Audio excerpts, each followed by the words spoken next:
All right, so today we're gonna unlock some secrets. Ooh, secrets. I like secrets. Yeah, but not just any secrets. Okay. I'm intrigued. Lay it on me. The secrets hidden inside your own Oh, proteins. wow. That's getting deep. It is, and that's what Yeah. Seer Inc. is all about. They're trying to do for the proteome what next-generation sequencing did for the genome. You with me so far? Oh, absolutely. This is fascinating stuff. Yeah. See, genomics has had its time in the spotlight, Yeah. But proteomics, that's poised to be the next big thing. And for good reason, right? Genes are like blueprints, sure. Right. But proteins are the workers, the builders, the ones actually getting things done in our cells. So true. And just for anyone tuning in who might need a refresher, Yeah. the proteome is basically the complete set of all the proteins in an organism. Exactly. And just like mapping the human genome revolutionized our understanding of DNA. Right. Mapping the proteome could completely change how we diagnose and treat diseases. Couldn't agree more. Now, I've been reading up on Seer's platform, this Proteograph Product Suite, Yeah, cutting edge stuff. and it sounds seriously impressive. We're talking nanotech, robotics, software all rolled into one. Where do we even begin with this thing? It all starts with these tiny little nanoparticles, right?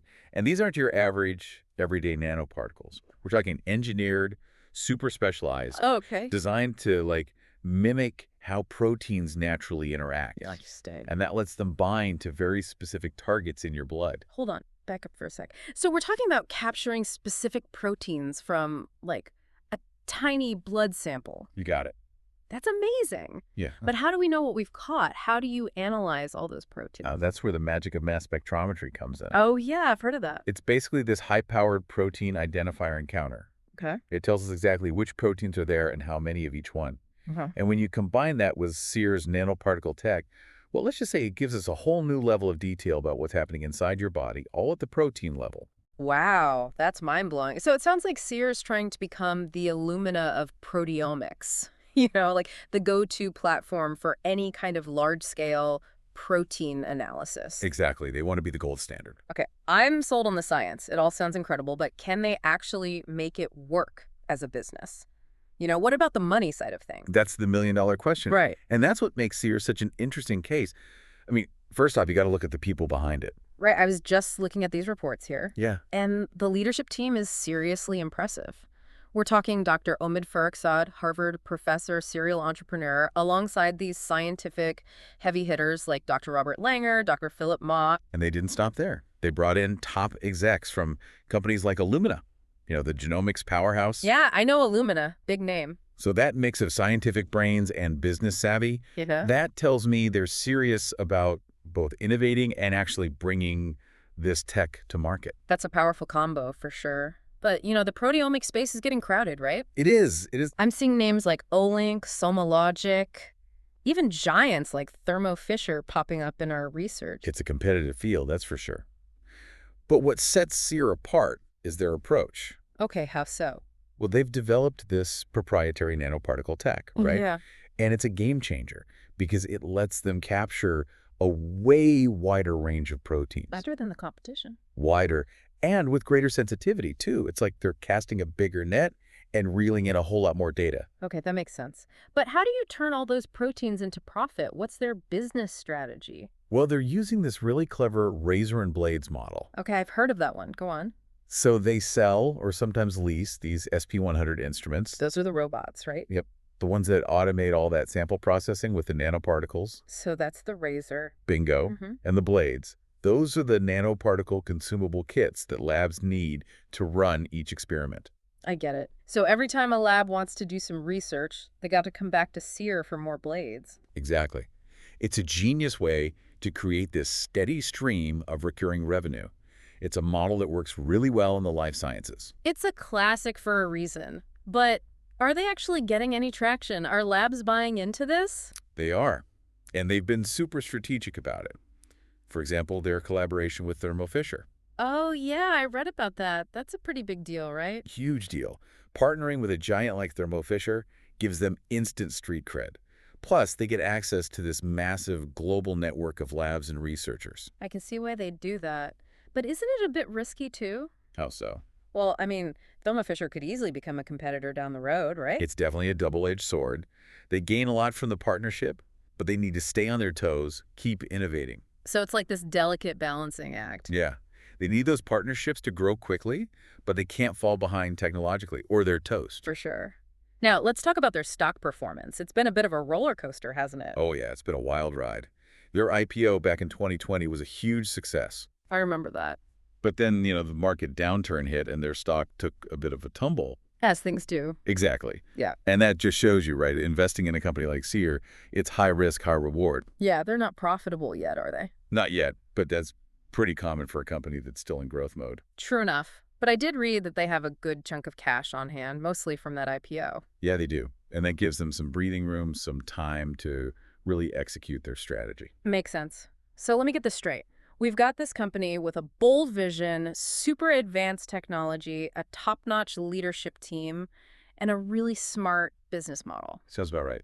But they've also got some serious challenges ahead, right? Fierce competition, the need to stay ahead of the tech curve, and of course the pressure to start turning a profit.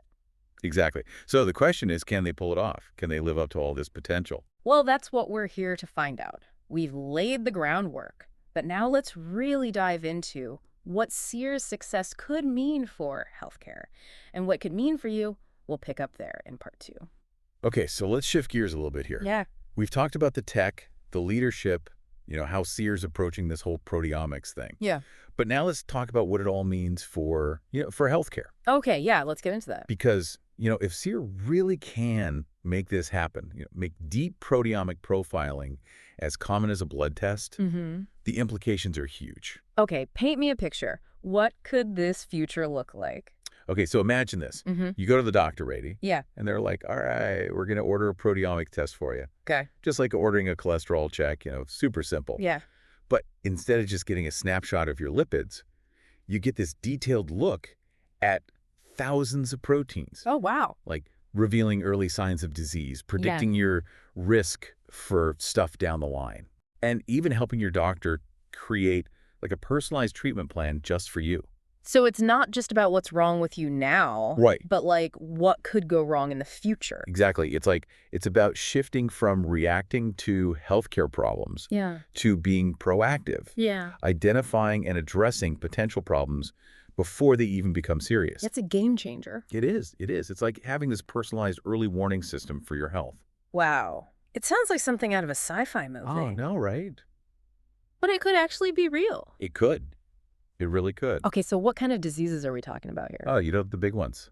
Cancer, Alzheimer's, heart disease, autoimmune disorders. All the heavy hitters. Exactly. Imagine a world where a blood test could tell you if you're at risk for Alzheimer's. Like years before you even start showing symptoms. Yeah. That would give you time to maybe make lifestyle changes or start early interventions. Wow. Things that could drastically change the course of the disease. That's powerful stuff. But I also remember reading that proteomics could revolutionize, like, drug discovery. Absolutely. I mean, think about it. Most drugs target specific proteins. Yeah. So by understanding the proteome better, researchers could identify, like, totally new drug targets and develop therapies that are more precise and effective. So instead of one-size-fits-all meds, we could have drugs tailored to a person's unique protein profile. Exactly. That's the dream of personalized medicine. That's incredible. But I do have to ask, are there any, downsides to this whole proteomics revolution? Of course, with any powerful new tech, there are always potential risks. Okay, like what? Well, one big concern is just the sheer amount of data we're talking about. Right, yeah. I mean, we're talking thousands of proteins from millions of people. That's a lot of data. A lot. And data can be vulnerable, right? For sure, yeah. So there are definitely questions about how we're going to store it securely, how to protect people's privacy. And then, even if we can keep it safe, how do we actually analyze and interpret all that information? Right, yeah. It's going to require some big advancements in data science and bioinformatics. Okay, so data is a big challenge, but what about, access? Yeah. Will this technology be available to everyone, or will it just benefit, those who can afford it? That's the million-dollar question, right? Because we need to make sure that everyone, regardless of their income or where they live, can benefit from this. Yeah, for sure. Otherwise, we risk making existing health disparities even worse. Absolutely. We don't want to create a world where the rich get to live longer, healthier lives, Oh, right. and the poor are left behind. Exactly. No one wants that. Okay, so we've got these amazing potential benefits, but we also have these challenges, right? Yeah. Data, access, and then, of course, Seer's not the only player in the game. Oh, yeah. There's some serious competition out there. We've mentioned Olink, SomaLogic, Yeah. but there are also tons of smaller startups coming up fast. So dynamic field, constantly evolving. And then there's that whole interesting situation with Thermo Fisher, you know? Yeah, that partner-competitor thing. Right, exactly. Like, working with them could help Seer grow like crazy. Absolutely. But they could also decide to, make their own competing tech. It's a tough spot to be in. It is. It reminds me of the early days of the internet. Oh, yeah, I see what you mean. Everyone knew it had massive potential, but it was really unclear which companies would, make it big. And which ones would fizzle out. Exactly. And just like the internet changed everything, proteomics could totally revolutionize healthcare. We're on the verge of something huge here. It's exciting and a little scary. I know, right? And all of that brings us to the financial side of things. Right, the money. Seer's still burning cash. Their stock's been volatile. They're taking a big gamble on proteomics. They are. And they need to show that this tech can deliver, both in terms of scientific breakthroughs and actual financial returns. Yeah. Otherwise, they could just become another one of those companies that had so much potential. And just couldn't make it work. Right. But even if Seer fails, this proteomics train has left the station. It's happening. It's happening. There's just too much potential there. So this is where we turn it over to you, the listener. How do you think this technology is going to impact your life?